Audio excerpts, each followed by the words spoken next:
breaking news চৰাইদেউত উদ্ধাৰ হৈছে বিজেপি নেতাৰ মৃতদেহ নৈ পাৰত উদ্ধাৰ হৈছে বিজেপি নেতা কাৰ্তিক উৰাঙৰ নিথৰ দেহ আৰু তাৰ পাছতেই চাঞ্চল্যৰ সৃষ্টি হোৱা দেখিবলৈ পোৱা গৈছে আৰু প্ৰশ্ন উত্থাপন হৈছে যে কেন্দ্ৰত বিজেপি ৰাজ্যত বিজেপি আৰু চৰকাৰ থকাৰ পাছতে নিজ চৰকাৰ থকাৰ পাছতো নিজ দলৰে নেতা কৰ্মীক এনেদৰে কোনে হত্যা কৰিলে কিয়নো পৰিয়ালৰ লোকে সন্দেহ কৰিছে যে বিজেপি নেতা গৰাকীক পৰিকল্পিতভাৱে কোনো লোকে হত্যা কৰিছে আৰু তাৰ পাছতে সমগ্ৰ ঘটনা কেন্দ্ৰ কৰি চাঞ্চল্যৰ সৃষ্টি হৈছে চৰাইদেউত আমি সবিস্তাৰে খবৰটো লৈ অহাৰ চেষ্টা কৰিম এটা ব্ৰেকিং নিউজ জনাইছো ডাঙৰ খবৰ চৰাইদেউত বিজেপি নেতাৰ মৃতদেহ উদ্ধাৰ হৈছে বিজেপি নেতা কাৰ্তিক উৰাঙক হত্যা কৰাৰ সন্দেহ কৰিছে পৰিয়াল তথা স্থানীয় লোকে নিজ চৰকাৰ থকাৰ পাছতো সুৰক্ষিত নহয় বিজেপিৰ নেতা কৰ্মী এটা ডাঙৰ খবৰ জনাইছো বিজেপি চৰাইদেউ জিলা চাহ মৰ্চা সম্পাদক কাৰ্তিক উৰাঙৰ মৃতদেহ উদ্ধাৰ হৈছে এটা ব্ৰেকিং নিউজ সোমবাৰৰ নিশা 9 বজাৰ পৰা সন্ধানহীন হৈ আছিল কাৰ্তিক উৰাং আৰু কাৰ্তিক উৰাঙৰ শৰীৰৰ বিভিন্ন অংগত আঘাতৰ চিন স্পষ্ট হৈছে পৰিয়াল তথা বিজেপিৰ যুৱ মৰ্চাৰ অভিযোগ যে এয়া এক পৰিকল্পিত হত্যাকাণ্ড আৰু প্ৰাক্তন বৰহাট মণ্ডলৰ চাহ জনগোষ্ঠী মৰ্চাৰ সভাপতি আছিল কাৰ্তিক উৰাং আৰু এইগৰাকী কাৰ্তিক উৰাঙৰ বৰ্তমান মৃতদেহ উদ্ধাৰ হৈছে লগতে টি ৱেলফেয়াৰ বোৰ্ডৰ বাছনি সমিতিৰ সদস্য আছিল কাৰ্তিক উৰাং আৰু বিজেপি নেতা কাৰ্তিক উৰাঙৰ মৃতদেহ উদ্ধাৰক লৈ এতিয়া সমগ্ৰ অঞ্চলতে চাঞ্চল্যৰ সৃষ্টি হৈছে মঙলবাৰে বালিজান নৈত উদ্ধাৰ হয় কাৰ্তিক উৰাঙৰ মৃতদেহ আৰু এইগৰাকী বিজেপি নেতাৰ মৃতদেহ উদ্ধাৰক লৈ এতিয়া চাঞ্চল্যৰ সৃষ্টি হৈছে সমগ্ৰ চৰাইদেউ আৰু ঘৰখনত থোকাকুল পৰিৱেশে বিৰাজ কৰিছে কান্দোনত ভাগি পৰিছে আমি কিছু দৃশ্যাংশ দেখাইছো এগৰাকী বিজেপি নেতা কাৰ্তিক উৰাং আৰু তেখেতৰ মৃতদেহ উদ্ধাৰ হৈছে আৰু পৰিয়াল তথা যুৱ মৰ্চাই অভিযোগ উত্থাপন কৰিছে যে তেখেতক পৰিকল্পিতভাৱে কোনো লোকে হত্যা কৰিছে কিয়নো তেখেতৰ শৰীৰত দেখিবলৈ পোৱা গৈছে আঘাতৰ চিন স্পষ্ট হোৱাৰ পাছতে পৰিয়াল তথা স্থানীয় লোকৰ সন্দেহ যে এইগৰাকী কাৰ্তিক উৰাঙক বিজেপি নেতাগৰাকীয়ে কোনো লোকে পৰিকল্পিতভাৱে হত্যা কৰিছে আৰু নিমাওমাও পৰিৱেশে বিৰাজ কৰিছে কিছু দৃশ্যাংশ দেখাইছো আমি উইথ এম্বিয়েন্স দৃশ্যাংশ দেখুৱাম যে কাৰ্তিক উৰাঙৰ বাসগৃহত এতিয়া হুকাকুল পৰিৱেশে বিৰাজ কৰিছে প্ৰশ্ন উত্থাপন কৰিছে বিভিন্নজনে বিভিন্ন প্ৰশ্ন উত্থাপন কৰিছে যে কেন্দ্ৰত বিজেপি ৰাজ্যত বিজেপি আৰু সেই নিজ চৰকাৰ থকাৰ পাছতো নিজৰ দলীয় নেতা কৰ্মী এতিয়া সুৰক্ষিত নহয় তেনেহলে আন ৰাইজ সাধাৰণ নাগৰিক কেনেদৰে সুৰক্ষিত হ'ব সেই প্ৰশ্ন উত্থাপন হৈছে লগতে নিজৰে নেতা কৰ্মী এগৰাকী বিজেপি নেতাৰ হত্যা হৈছে বুলি সন্দেহ কৰা হৈছে গুৰুতৰ অভিযোগ উত্থাপন কৰিছে পৰিয়াল তথা অন্য লোকে যে তেখেতক পৰিকল্পিতভাৱে হত্যা কৰা হৈছে কাৰ্তিক উৰাঙৰ মৃতদেহ উদ্ধাৰক লৈ এতিয়া চাঞ্চল্যৰ সৃষ্টি হৈছে সমগ্ৰ চৰাইদেউ আৰু চৰাইদেউত বিজেপি নেতাৰ মৃতদেহ উদ্ধাৰ আৰু বিজেপি নেতা কাৰ্তিক উৰাঙৰ মৃতদেহ উদ্ধাৰক লৈ ৰহস্যজনক মৃতদেহ উদ্ধাৰক লৈ এতিয়া চাঞ্চল্যৰ সৃষ্টি হোৱা পৰিলক্ষিত হৈছে কিন্তু এই সমগ্ৰ ঘটনাটোৰ মূল কাৰণ কি কিয় সংঘটিত হ'ল বা তেখেতক কোনো লোকে হত্যা কৰিলে নেকি এই মৃতদেহ উদ্ধাৰৰ ঘটনাৰ আঁৰত কি জড়িত হৈ আছে সেই প্ৰশ্ন বা সেই ৰহস্যৰ আৱৰ্তত সোমাই পৰিছে আমি কিছু দৃশ্যাংশ দেখাইছো সমান্তৰালভাৱে মন্তব্যও আছে পৰিয়ালৰ দৃশ্যাংশ দেখুৱাম লগতে মন্তব্য আছে আমি মন্তব্য আগবঢ়াৰো চেষ্টা কৰিম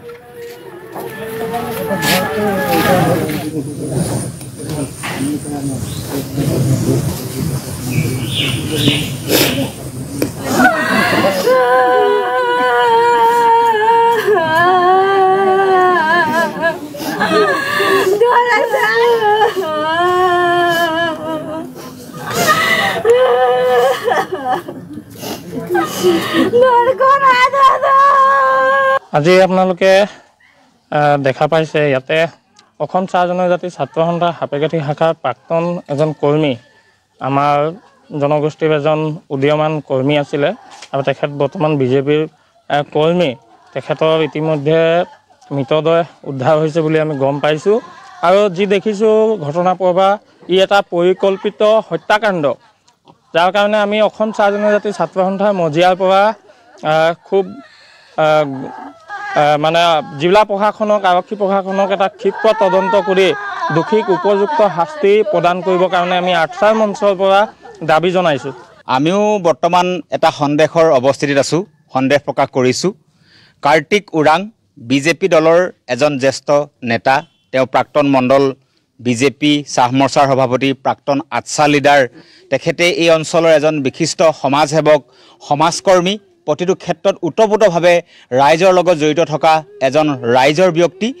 তেখেতৰ আজিৰ এই যিটো ঘটনা এই ঘটনাটোৱে আমি সন্দেহ প্ৰকাশ কৰিছোঁ আমি এতিয়া স্পৰ্টত আহিলোঁ যে তেখেতৰ গোটেই শৰীৰত মানে তেখেতৰ মূৰত তেজ ওলাইছে তেখেতৰ ডিঙিত আঘাতৰ চিন আছে তেখেতৰ মানে গোটেই যদি আমি যদি মৃতদেহটো যদি চাওঁ এয়া কোনো মানে মৃত্যু নহয় যেন পৰিকল্পিত যেন এক হত্যা তাৰ উমান পোৱা গৈছে তেখেতৰ এই তেখেতৰ মৃতদেহটো দেখি পিনে গতিকে আমি ইয়াৰ গভীৰ দুখ প্ৰকাশ কৰিছোঁ আমি প্ৰশাসন আমি সকলোকে আমি অনুৰোধ জনাইছোঁ ইয়াৰ উচিত তদন্ত হ'ব লাগে আমি মেজিষ্ট্ৰেটেই হওক স্থানীয় আৰক্ষীৰ পৰা আদি কৰি ইয়াত স্থানীয় ৰাইজেও সহযোগ কৰক এজন সমাজৰ কাম কৰা ব্যক্তি আমাৰ মাজৰ পৰা হেৰাই গ'ল ইয়াৰ উচিত তদন্ত হওক আমি আশা ৰাখিছোঁ উচিত শাস্তি পাব দুখীয়ে পাব লাগে আৰু আমি সন্দেহ প্ৰকাশ কৰিছোঁ যে এই যেন এক পৰিকল্পিত যেন এক হত্যা আৰু আমি সেই মন্তব্য আগবঢ়াৰ চেষ্টা কৰিলোঁ এনেদৰে এতিয়া বিজেপিৰ চৰাইদেউ জিলা চাহ মৰ্চাৰ সম্পাদক কাৰ্তিক ওৰাঙৰ মৃতদেহ উদ্ধাৰ হৈছে বিজেপি নেতাৰ মৃতদেহ উদ্ধাৰ ঘটনা কেন্দ্ৰ কৰি এতিয়া চাঞ্চল্যৰ সৃষ্টি হৈছে বিজেপি নেতা কাৰ্তিক ওৰাঙক হত্যা কৰাৰ সন্দেহ কৰিছে এতিয়া দলীয় কৰ্মীৰ লগতে সমান্তৰালভাৱে পৰিয়ালৰ লোকে আৰু পৰিয়ালত এতিয়া এক শোকাকুল পৰিৱেশে বিৰাজ কৰিছে আমি দৃশ্যাংশ দেখুৱাইছোঁ পৰিয়াল তথা বিজেপি যুৱ মৰ্চাৰ অভিযোগ যে এয়া এক পৰিকল্পিত হত্যাকাণ্ড আৰু সোমবাৰৰ নিশা 9 বজাৰ পৰা নিৰুদ্দেশ হৈ আছিল বা সন্ধানহীন হৈ আছিল এইগৰাকী কাৰ্তিক ওৰাং আৰু কাৰ্তিক ওৰাঙৰ বাসগৃহত এতিয়া শোকাকুল পৰিৱেশ আৰু আজি পুৱাৰ ভাগত তেখেতৰ মৃতদেহ উদ্ধাৰ হয় আৰু মৃতদেহ উদ্ধাৰ হোৱাৰ পাছতেই ৰহস্যজনকভাৱে ৰহস্যৰ আৱৰ্তত সোমাই পৰিছে ৰহস্য ঘন সৃষ্টি হৈছে কিয়নো এইগৰাকী বিজেপি নেতাক কোনো লোকে পৰিকল্পিতভাৱে হত্যা কৰাৰ সন্দেহ কৰিছে পৰিয়াল তথা বিজেপিৰ যুৱ মৰ্চাই আৰু প্ৰশ্ন উত্থাপন হৈছে যে বিজেপি চৰকাৰ থকাৰ পাছতো এনেদৰে এতিয়া এগৰাকী বিজেপি নেতা সুৰক্ষিত নহয় তেনেহ'লে সাধাৰণ নাগৰিক কেনেদৰে সুৰক্ষিত হ'ব বিজেপি নেতাক কোনো লোকে পৰিকল্পিতভাৱে হত্যা কৰিব পাৰে এইখন অসমতি তেনেহ'লে সাধাৰণ নাগৰিক কিমান সুৰক্ষিত সেই প্ৰশ্ন এতিয়া সৰ্বত্ৰে উত্থাপন হৈছে বিজেপিৰ চৰাইদেউ জিলাৰ চাহ মৰ্চা সম্পাদক কাৰ্তিক ওৰাঙৰ মৃতদেহ উদ্ধাৰ হৈছে আৰু তেখেতৰ শৰীৰত দেখিবলৈ পোৱা গৈছে কেইবাটাও চিন স্পষ্ট হৈছে আঘাতৰ চিন স্পষ্ট হৈছে বালিজান নৈ পাৰত তেখেতৰ মৃতদেহ উদ্ধাৰ হয় নিথৰ দেহ উদ্ধাৰ হোৱাৰ পাছতেই এতিয়া চাঞ্চল্যৰ সৃষ্টি হৈছে পুনৰবাৰ আমি মন্তব্য আগবঢ়োৱাৰ চেষ্টা কৰিম